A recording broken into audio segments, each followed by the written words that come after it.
hope you're all warm. The ice age is coming.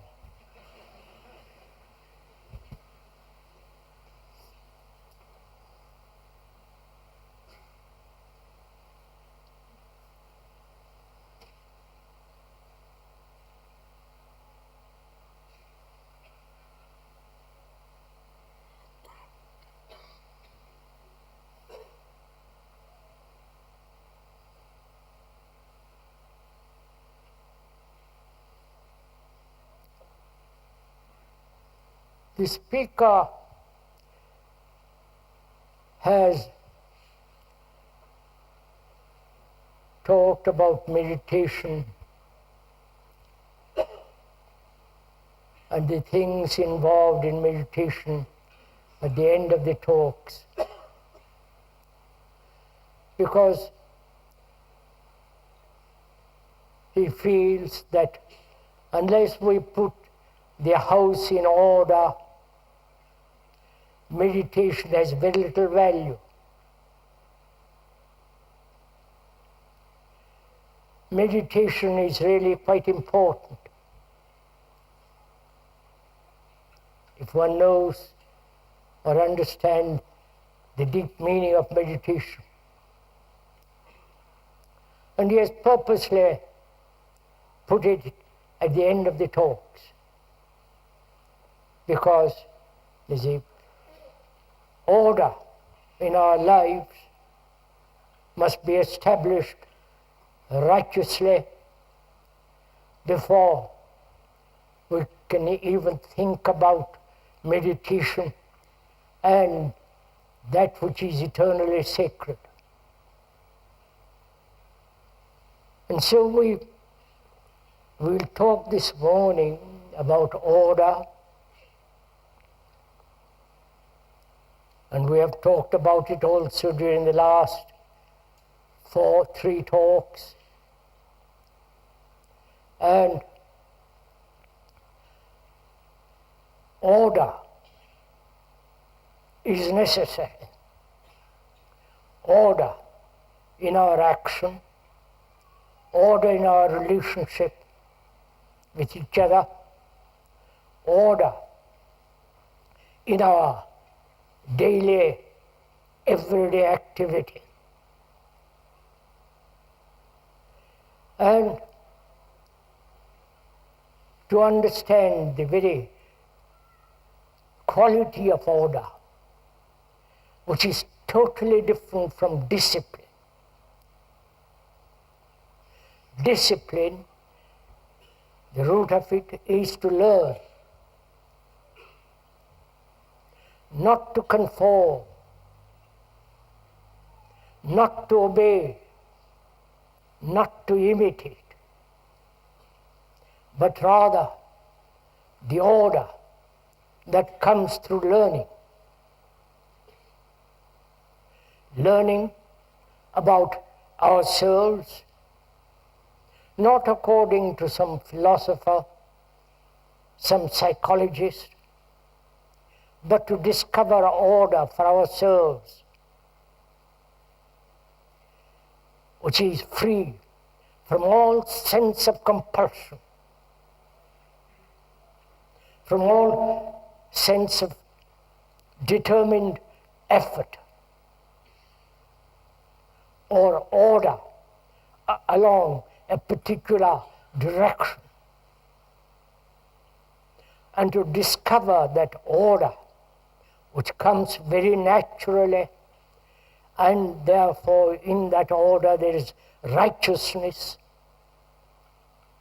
not according to some pattern, but order, not only in the outward world which has become so utterly chaotic, because in ourselves we are not clear, we are confused, uncertain. And so to learn about ourselves, and that learning is part of order. And to learn about oneself, not according to some psychologists, however erudite, however knowable. But if we follow another, we shall not be able to understand ourselves. And it is necessary to understand ourselves in order to have order. We live in disorder, both outwardly, politically, religiously, socially, and also economically. Except in the technological world, we live in some kind of chaotic, meaningless existence. And to find out what is order, we must begin to understand, if we may point out,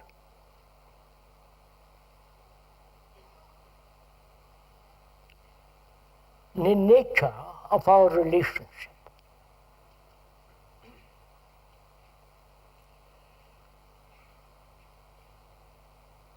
We live, and our life is a movement in relationship. One cannot possibly live alone,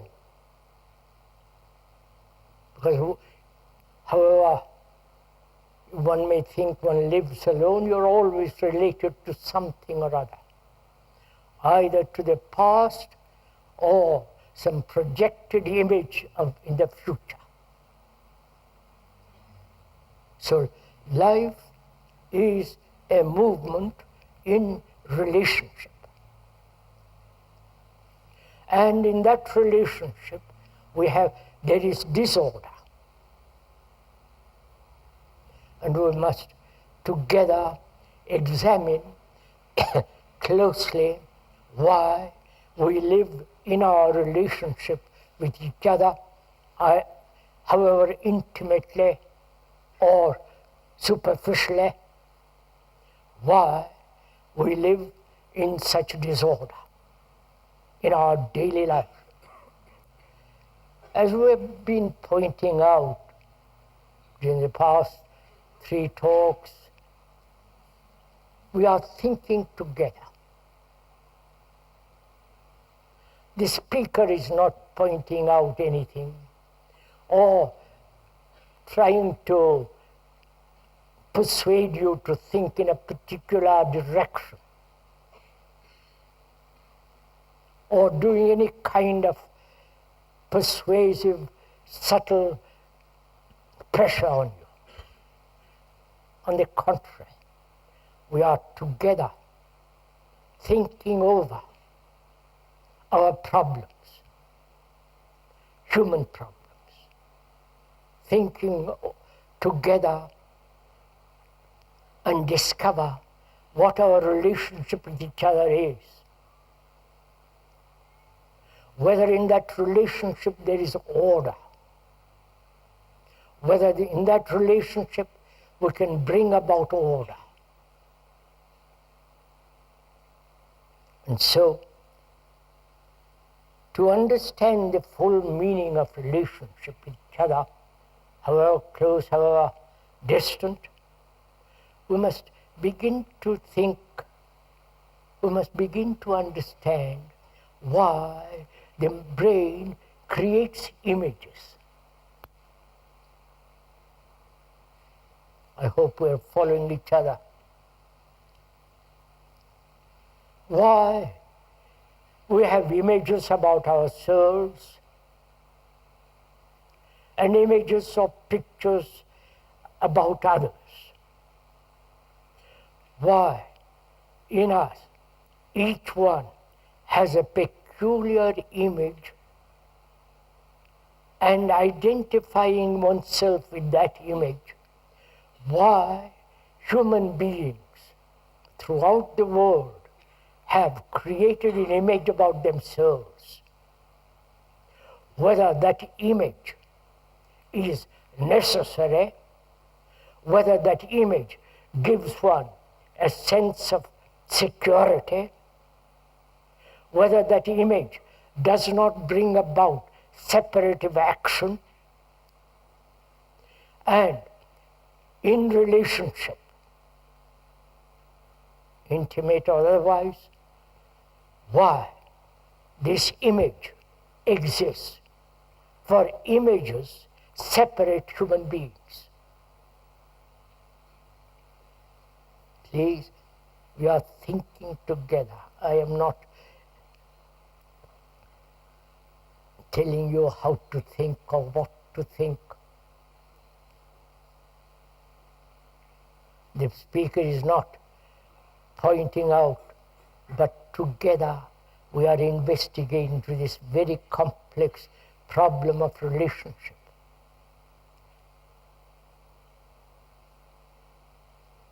If we could look closely at our relationship with your wife, husband, friend, or whatever it is, and look at it very closely. Not try to avoid it, not try to brush it aside, but if we could together examine it and find out why human beings throughout the world have this capacity, this extraordinary machinery that creates images, that creates symbols, patterns, and in those patterns, symbols, images, one finds a great security. We have to examine that together.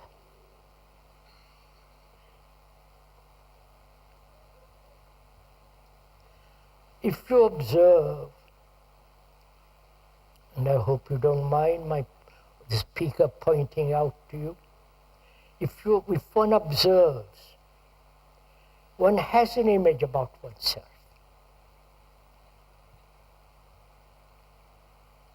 Either one has an imagination of conceit, arrogance, or the contrary to that. Or one has accumulated a great deal of experience, acquired a great deal of knowledge, which in itself creates the image. Why do we have images about ourselves?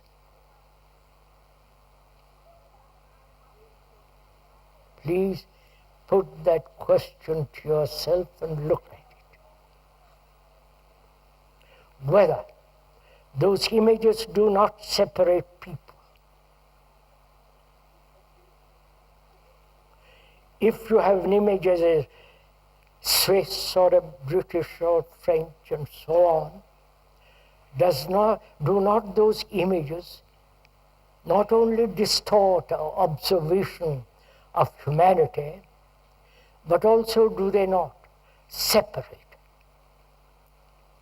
And therefore, wherever there is separation, division, there must be conflict. As there is conflict going on in the Middle East, the Arab against the Israelite, the Muslim against the Hindu, the Christian against all the rest of the world.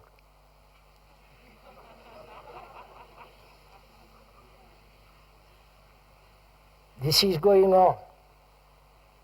There is not only national division, economic division, which are all images, concepts, ideas, and the brain clings to these images. Why? Is it because of our education? Is it because of our culture, where the individual is the most important, where the collective society is something totally different from the individual. That's part of our culture, part of our religious training, part of our daily education. And when one has an image about oneself or as being British national and so on, having that image gives one certain security. It's fairly obvious. That is, having created the image about oneself, and that image becomes permanent, semi-permanent, and behind that image or in that image one tries to find security, safety, a form of resistance. Right? And when one is related to another, however delicately, however subtly, however physically, biologically, there is a response, both psychological as well as sensory, based on this image.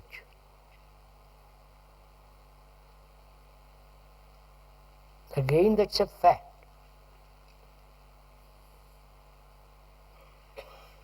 If one observes, if you are married or living with somebody,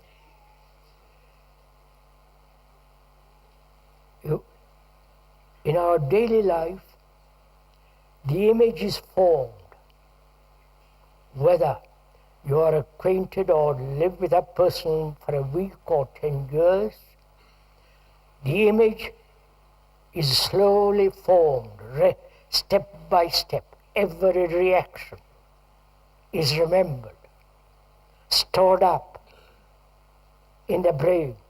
So the image is formed about my wife and the wife about the husband. Right? Are we following this?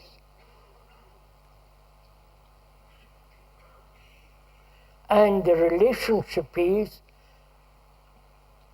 maybe physical, sexual, sensory, but actually the relationship is between these two images. Right?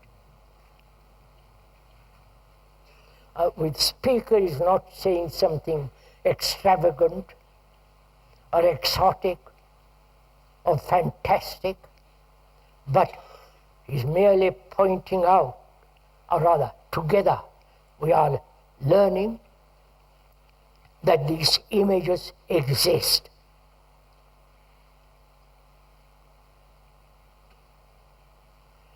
And these images exist because we can never know another completely. If I'm married or a girlfriend, I can never know my wife completely. I think I know. Because after having lived with that person, I have accumulated various incidents, various irritations, all the rest of it which happen in daily life. And she has also gathered those reactions, and those reactions with their images are established in the brain, right? And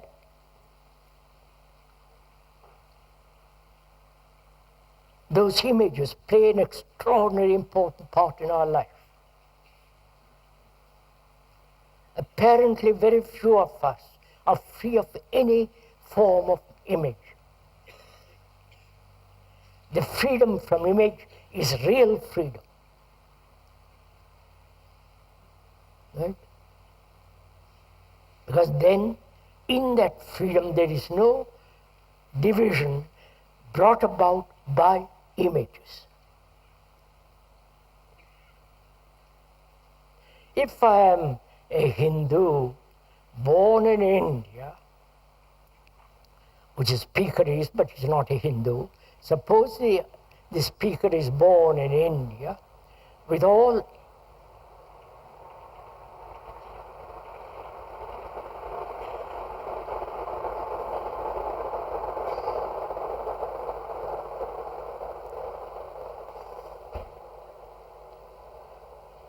in India, with all the conditioning that goes on,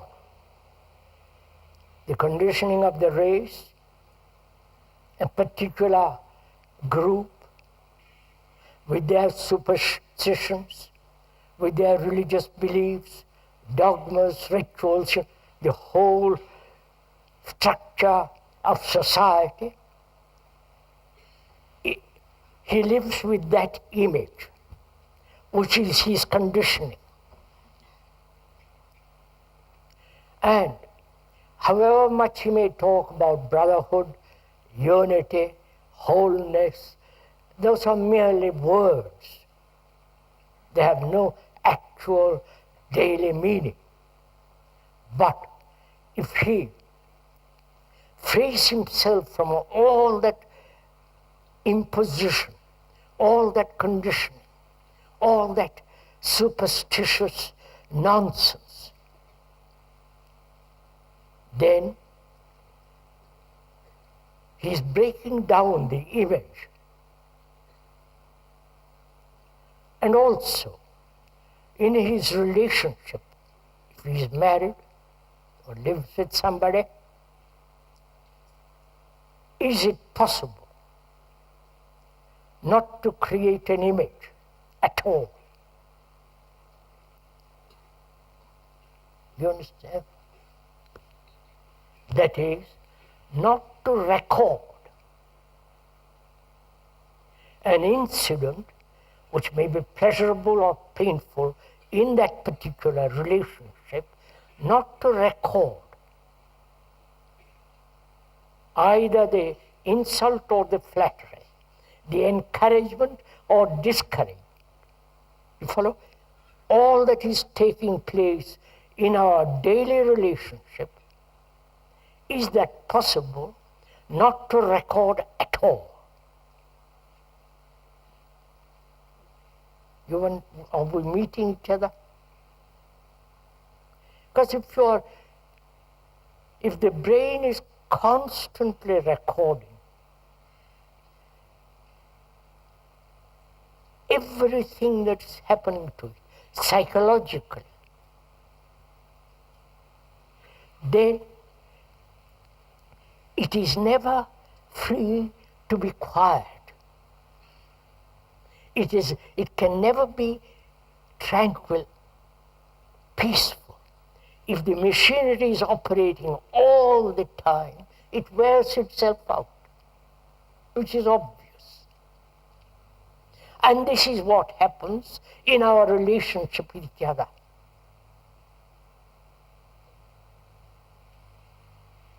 Whether that relationship is with as a politician, as a guru, as a disciple, or whatever the relationship is, if there is constant recording of everything,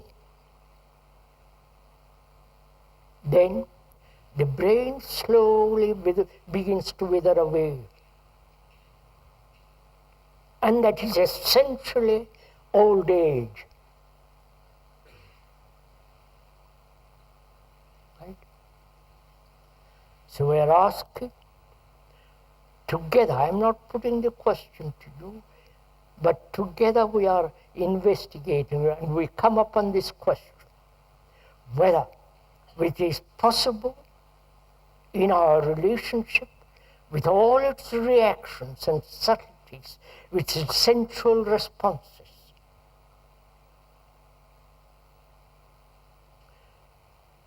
Whether there is a possibility of not remembering. That is it necessary to explain further?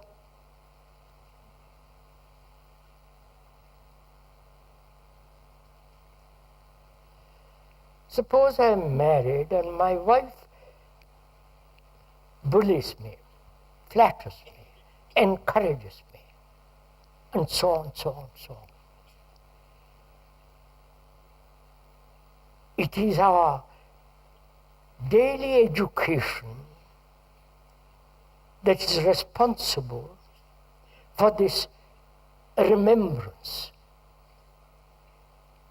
Remembrance of that irritation, remembrance of that encouragement, right? Remembrance of that depression which she or the other person feels and lives in that depression, therefore it feels separated. Follow? This recording is going on all the time. And we are asking psychologically whether it is possible not to record, but only record that which is absolutely necessary.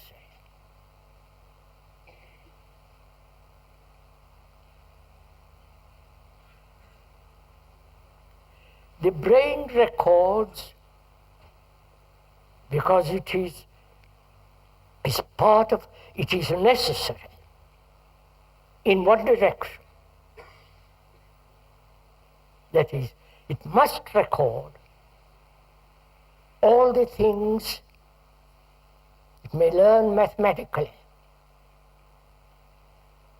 If I am to be an engineer, I must record all the mathematics, the pressures, and so on, so on. I must record. If I am to be a physicist, I must record all the previous physicians and what they have said. If I am to learn to drive a car, I must record, and so on. But we are asking whether it is necessary to psychologically, inwardly, to record in our relationship at all. Right?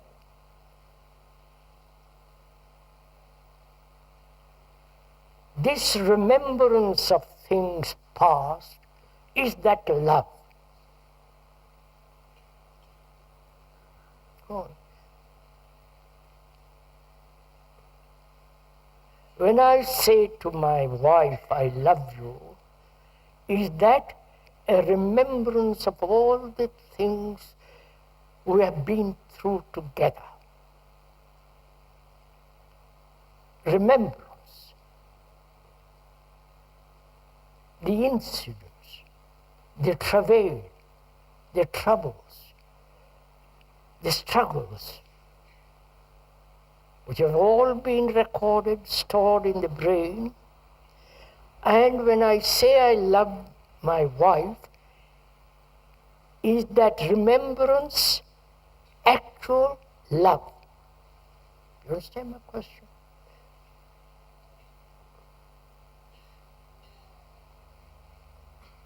So,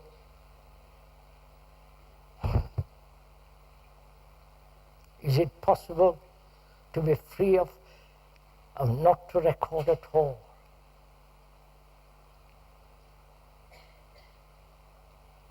Please don't wait for an answer from the speaker, whether it is possible or not, but let us together find out.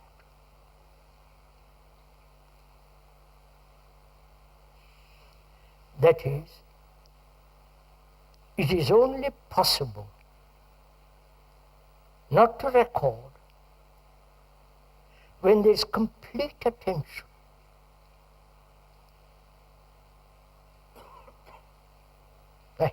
I'll show you.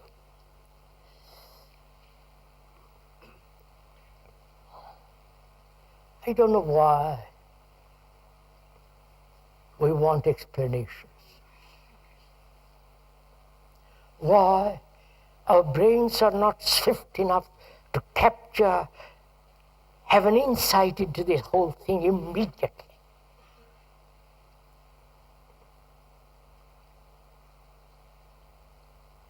Why we cannot see this thing, the truth of all this, and let that truth operate and therefore cleanse the slate to have a mind, a brain that is not recording at all psychologically. But as most human beings are rather sluggish, have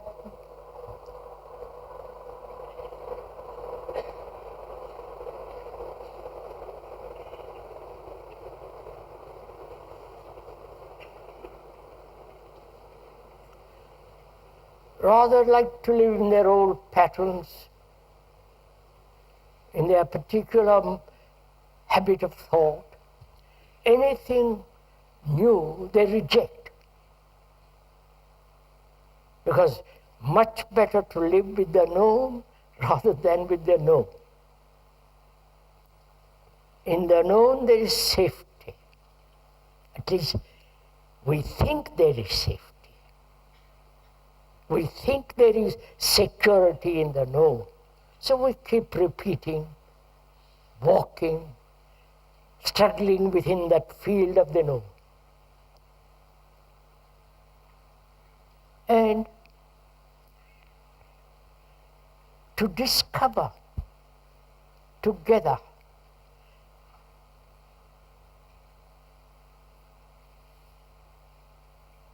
an observation without the whole process of machinery of memory operating.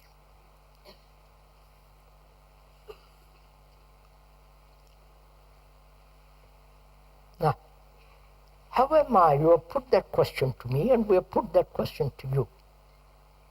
Is it possible in our relationship with each other, intimate or not, is it possible not to create an image about each other?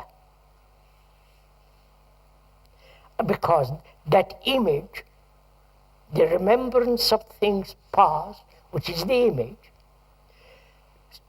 divides people. It is not only the image, but if I am ambitious, competing, trying to become chief executive or psychologically something or other, and my wife is also doing something else equally in other directions, how can we have a relationship? You understand my question?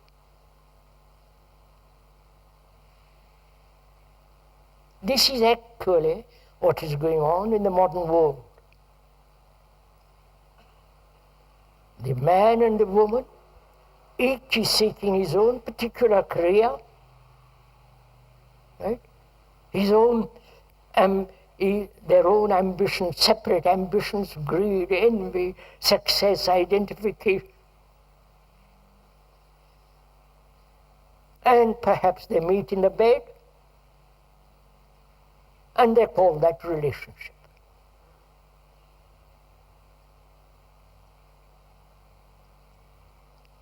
So, observing all this in one's daily life, one inevitably asks, is there a relationship which is not actually based on this, then one has to inquire very closely and deeply, what is love?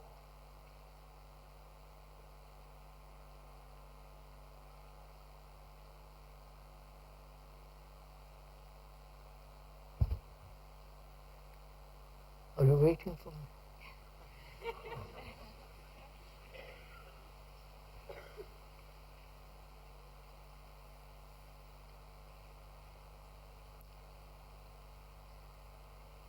This is a very complex question,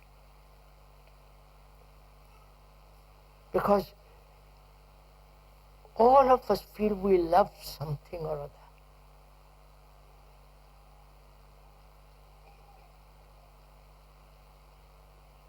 Not only the abstract love, love of a nation, love of a people, love of God, love of gardening, love of overeating. We have abused that word so terribly. So we have to find out basically what is love.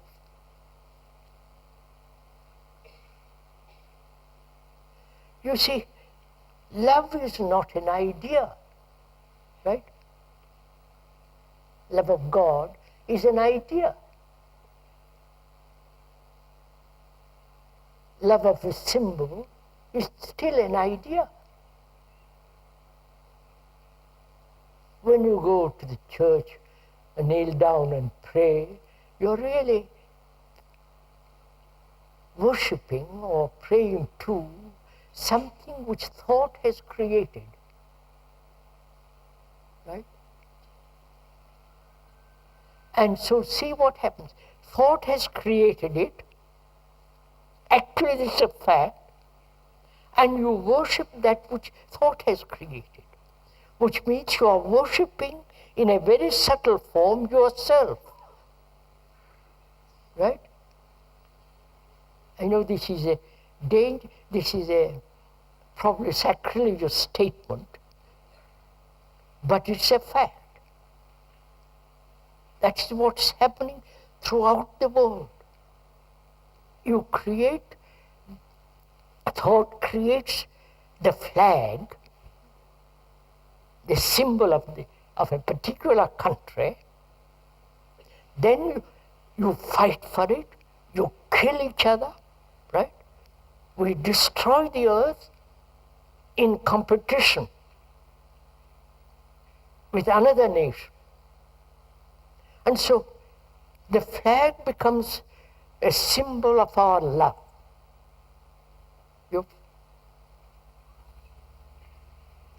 And similarly, there is the religious love, the devotion to a symbol. Again, see what thought does.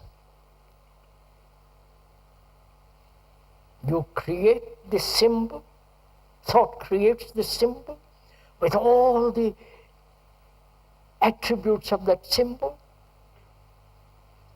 romantic, logical, sane, and having created it, you love it. You become totally intolerant of any other thing. Again, thought being created it, thought which is your own, particular education, conditioning, and you worship that which is, you are worshipping yourself. That's how all the gurus exist in the world. All the priests, all the religious structure is based on that. And see the tragedy of it. As we have lived for millions and millions of years, we are still extraordinary, destructive, violent, brutal, cynical human beings.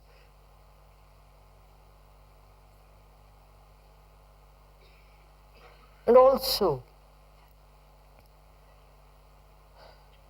when we say, I love another,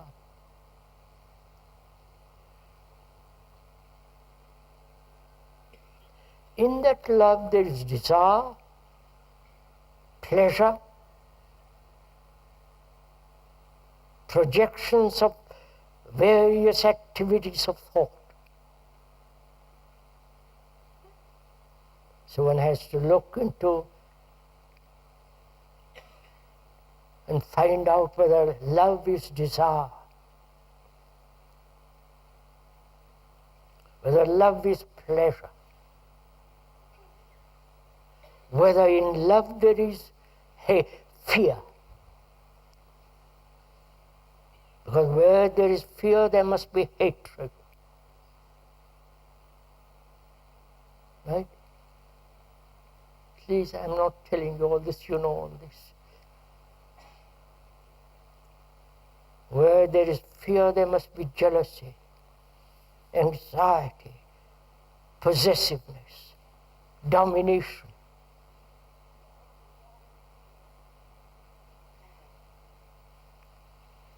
So, to understand the depth of relationship and the beauty of relationship, because there is beauty in relationship,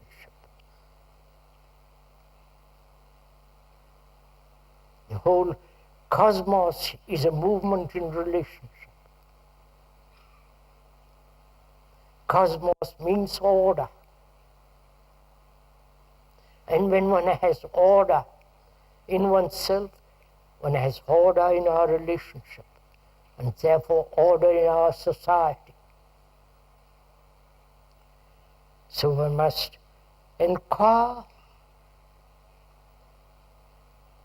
in this relationship we want, if we find it is absolutely necessary to have order.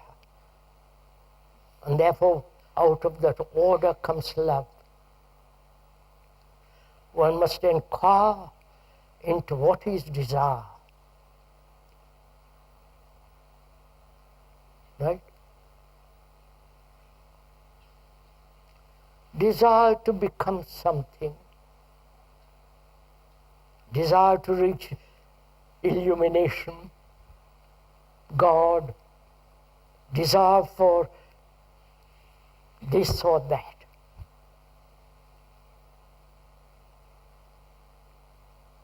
So, this has been one of the problems, perhaps the problem for human beings.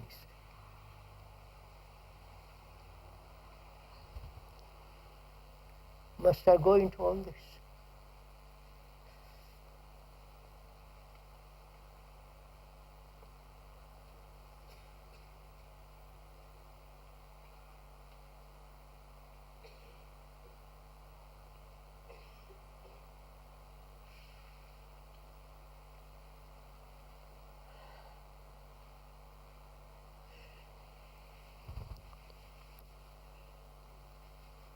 See, we must ask something else too. What is beauty?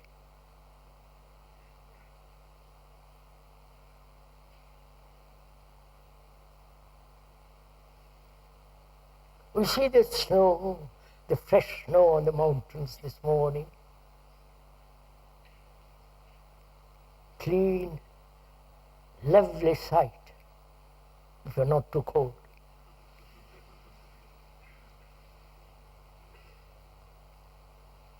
And its solitary trees standing black against that white.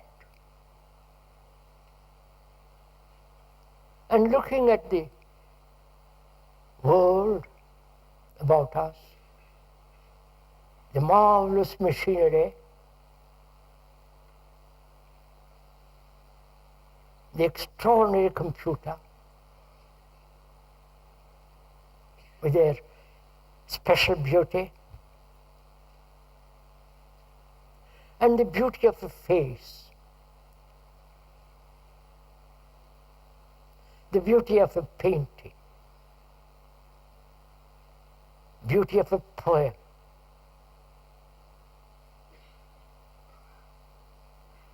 We seem to recognize beauty out there in the museums. When you go to a concert and listen to Beethoven or Mozart or whatever you listen to, there's great beauty. Always out there, in the hills, in the valleys, in the running waters, and the flight of birds, and the singing of an early morning of a blackbird. But is there beauty only out there, or is beauty something that only exists when the me is not? You understand? When you look at those mountains on a sunny morning, clear against the blue sparkling sky, I'm not being romantic, the very majesty of that drives all the accumulated memories of yourself for a moment. Haven't you noticed that?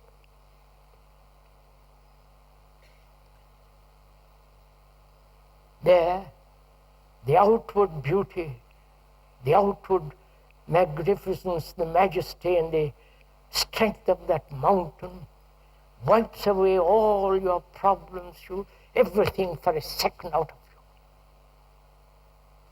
you. You have forgotten yourself.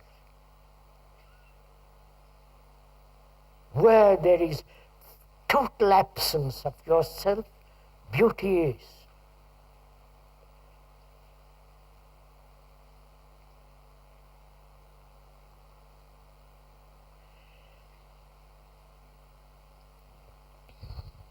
But we are not free of ourselves. We are terribly selfish people, concerned with ourselves, with our problems, with our agonies, with our sorrows, with our loneliness.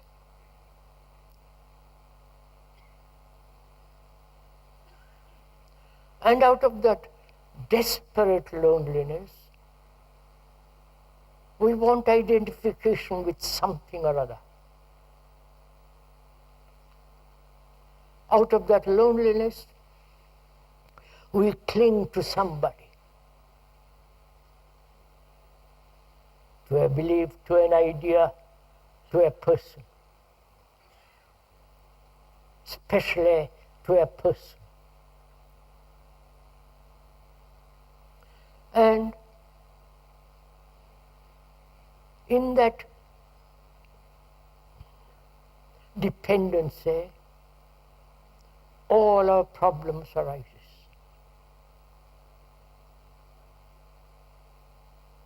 And where there is dependency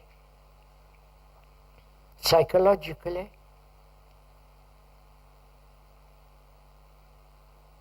fear begins. When you are tied to something, corruption begins. Right?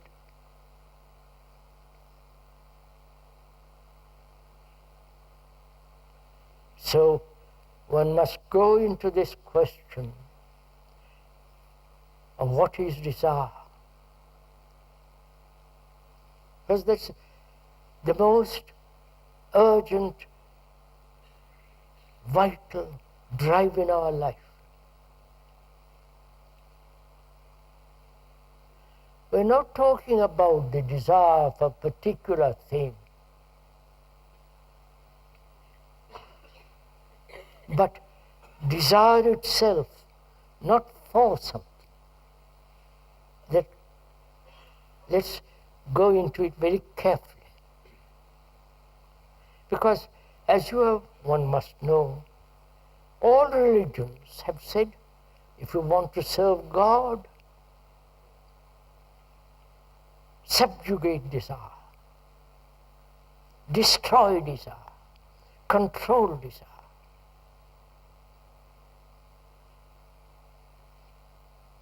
And all religions have said, substitute for the desire the image thought has created. Right? The image that the Christians have, the Hindus, Buddhists, all the rest of it. You substitute an image for the actual.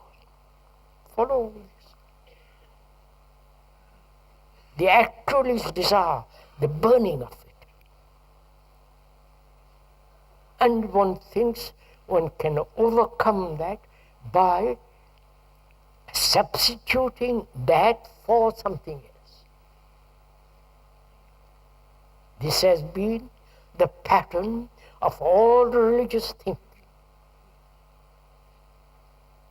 Or surrender yourself to that which you think is the master, is the guru, is the symbol, etc. Which is again the activity of thought. I don't know if you're following all this. So one has to very carefully understand the whole movement of desire. But obviously, desire is not love.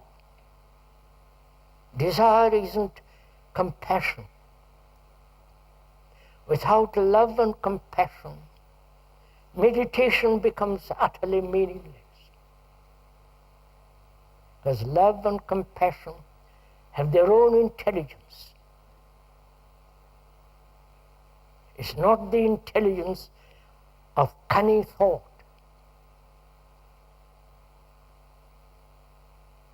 So, let us together. The speaker means together. Not the speaker explains and you follow. Then it will not be, you'll be merely followers. Whereas if both of us together, step by step, understand the nature of desire, why it has played such extraordinary importance in our lives, how it distorts clarity, how it prevents the extraordinary quality of love, and so on. It is important that we understand and not suppress, not try to control it, not to direct it in a particular direction, which may give you peace and all the rest of it, but rather examine together, please together, the nature and the movement of desire. Shall we go on? You are not tired? It's nice and warm here.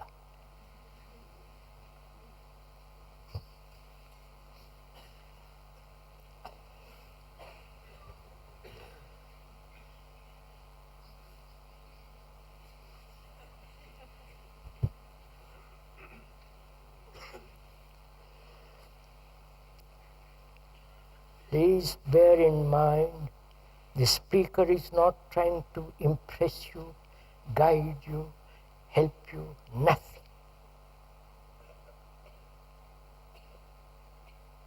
but together we are walking, perhaps in hand, along a very subtle, complex path.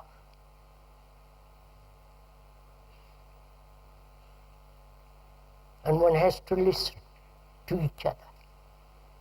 One has to listen to find out the truth about desire. When one understands the truth of the significance, the meaning, the fullness, the truth of desire, then desire has quite a different value or drive in one's life.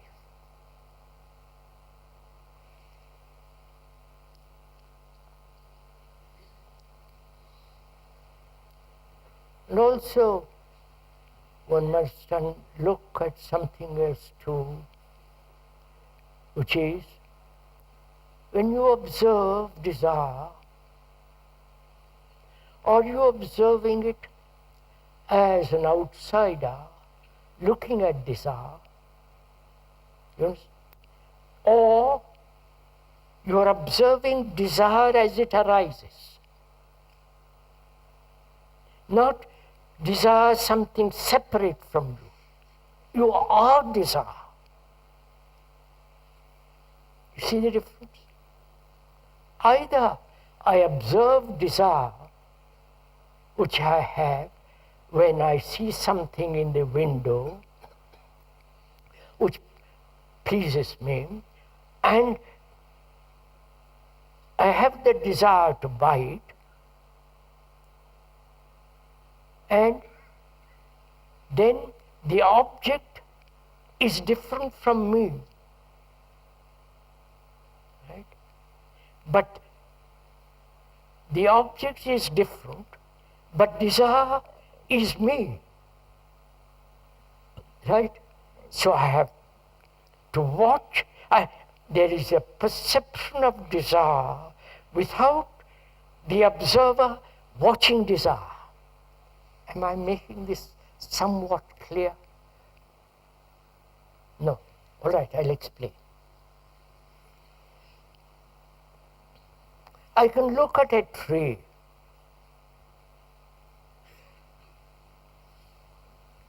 The tree is the word by which I recognize that which is standing in the field. But I also know that the word is not the tree. Right? The word is not the tree. My wife is not the word. Right? But I have made the word my wife. I don't know if you see all the subtleties of all this. So I must very clearly understand from the beginning, the word is not the thing. The word desire is not the feeling of it. Right? The extraordinary energy that has behind that reaction. So I must be very watchful that I am not caught in the word.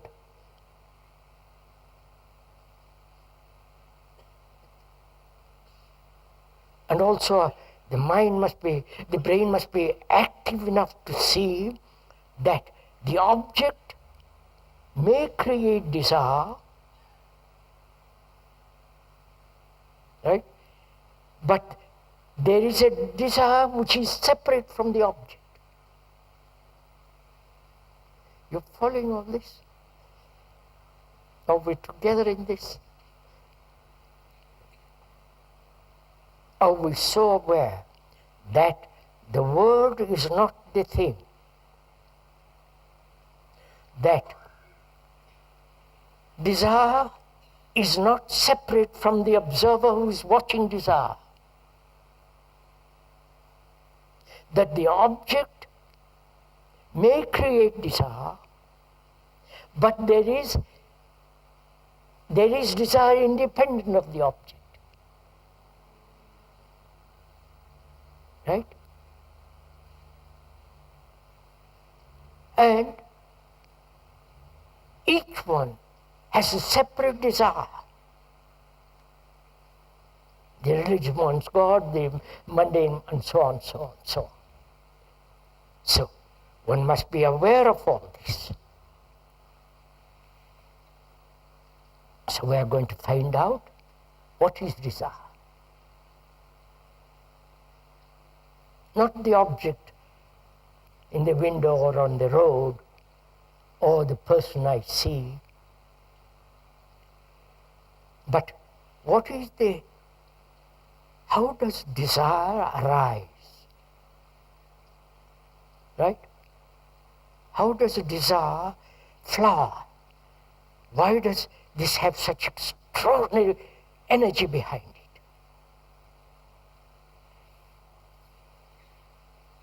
Please, we are together in this, not I explain and you follow, but together we are moving.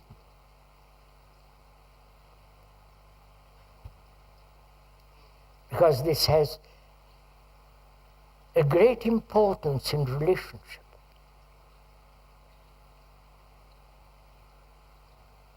If we don't understand deeply the nature of desire, we will always be in conflict with each other. I may desire one thing and my wife may desire another.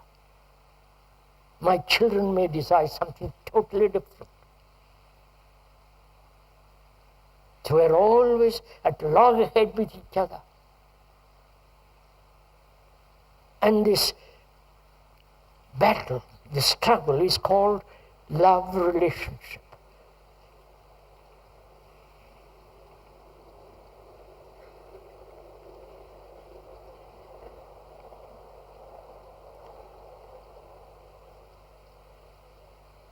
We are asking, what is the source of desire? How does desire begin?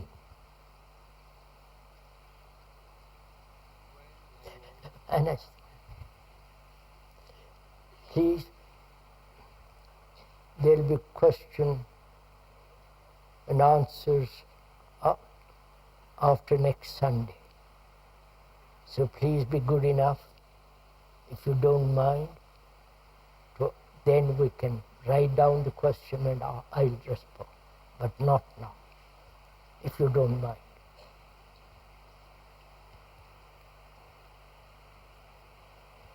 We're asking what is the source of desire.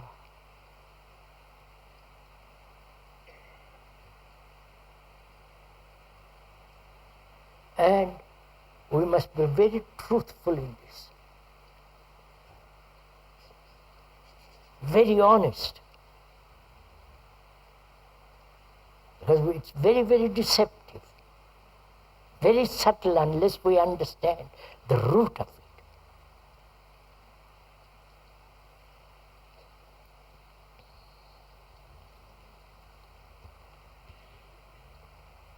For most of us, all of us, sensations are important. Sensory responses, right? The touch, the taste, the smell, the hearing.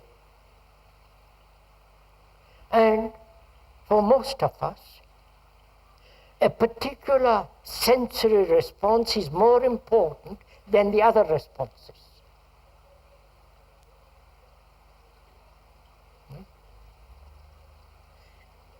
If we are artistic, we see something special.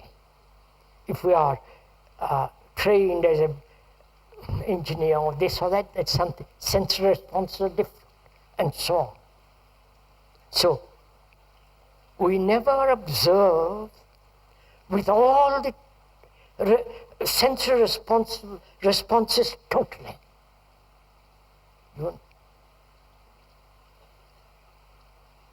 We respond or observe in our responses about something special, divided. Now, let's find out if it is possible to respond totally with all your senses. See the importance of that. That is, if one responds totally with all your senses, there is the elimination of a centralized observer. Wonder if you're following all this, right? But when we respond to a particular thing separated, then in that separation begins the division, right? I wonder, find out when you go out of the cabin, out of this tent, when you look at that river, the flowing waters, the light on the waters, the swiftness of the waters, find out if you can look at it with all your senses. Don't ask me how. Then it becomes mechanical. You understand? But if you say, let me try, look at it, find out. That is, to educate ourselves in the understanding of the sensory responses which will be total.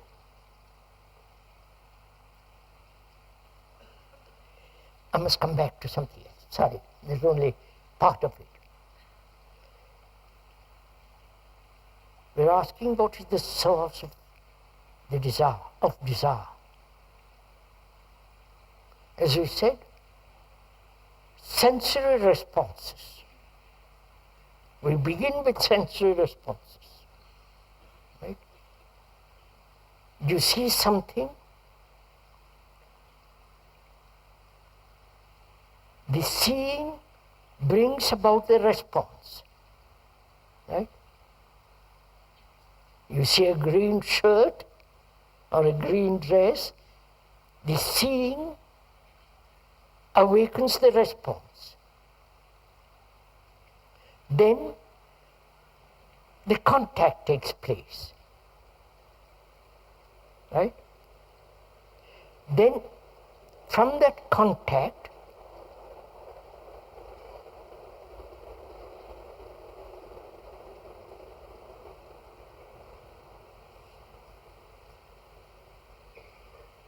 thought creates the image of you in that dress, or you in that car, or you in that house, right? So watch, go slowly into this. Sensory responses, the seeing, the hearing, the tasting, sensory responses, then the contact, not only with the eye, but touching it. Then thought creating the image. You in that shirt or in that dress or in that car. And then the desire arises. You follow this? I see the seeing of a car in the road. Nice lines, highly polished, etc. The power behind it. Then I touch it, feel around, go around it, examine the engine. Then thought says, me creating the image, me getting into the car and starting the ignition, putting the pedal again, drive. No, just see, this is actually what goes on, right?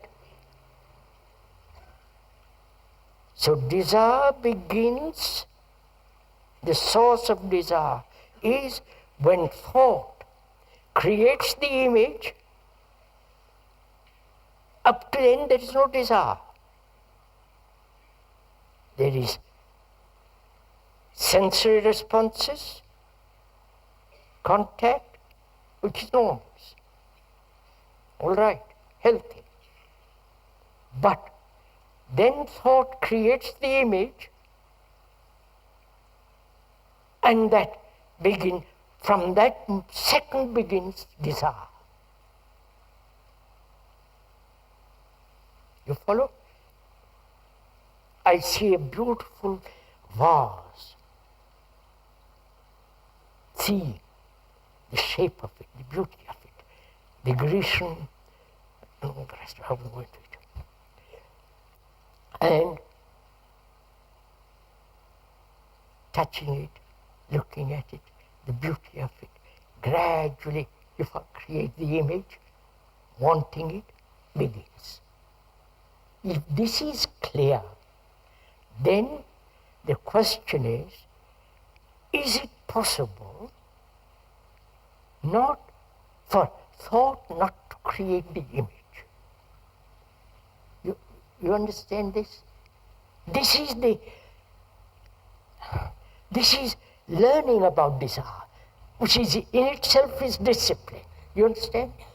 Learning about it is discipline, not the controlling of desire. I wonder if you understand this. Is this clear? Learning about desire, if you learn about something, it's finished.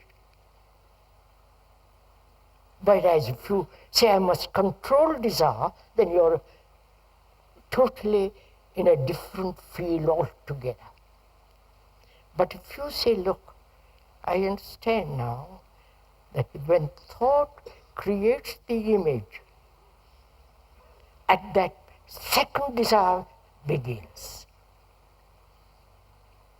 Now, is it possible to see the whole of this movement, the whole of it, not just sections of it? When you see the whole of it, you will understand that thought will not interfere with its image, but only you see, have sensation. What's wrong with it? You understand? No, you don't.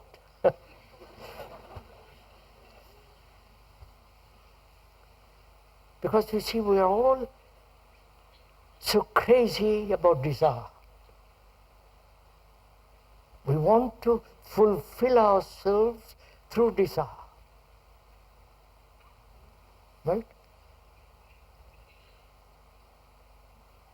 But we don't see what havoc desire has created in the world.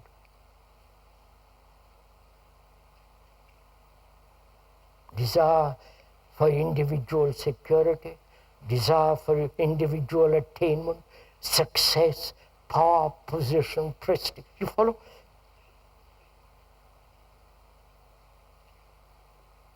We don't feel we are totally responsible for everything we do.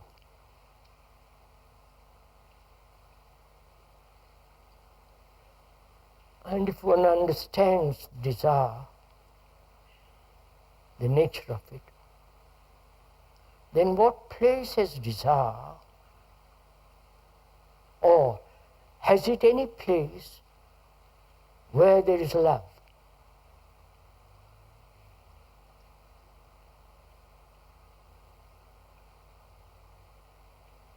Is love something so extraordinarily outside of human existence that it has really actually no value at all?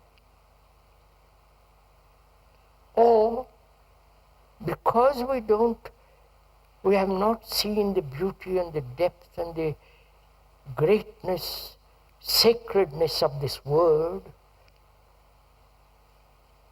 not the word, of the actuality of it, that we haven't the energy, time to study, to educate ourselves, to understand what it is.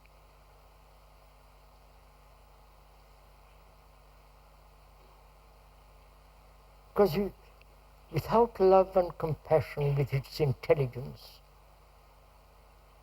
meditation has very little meaning. And without that perfume, that which is eternal can never be found. And that's why it's important to put our house, the house in which we dwell, not only in the house outwardly, but the house of our life, of our being, of our struggle there, to bring complete order.